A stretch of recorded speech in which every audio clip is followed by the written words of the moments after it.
Hey, this is Ryan with Bristol Clean, carpet cleaning and upholstery cleaning. Just wanted to show you guys a little bit of what I do here.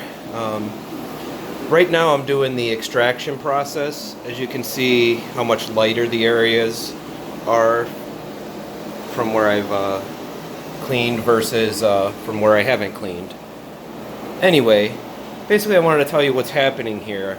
Before I brought this machine in, I sprayed a cleaner down. This cleaner actually turns all the soils in the carpet from a solid state to a liquid state.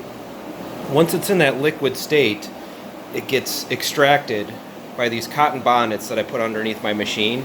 They absorb about 10 times their own weight in liquid, liquefied soil. And so that's where all your dirt goes. So when I'm done here, I'll show you what the pad looks like. And you can see kind of, hey, that's where all the soil goes. At any rate, that's what we do. I'll be back to show you the pad and finished product. All right.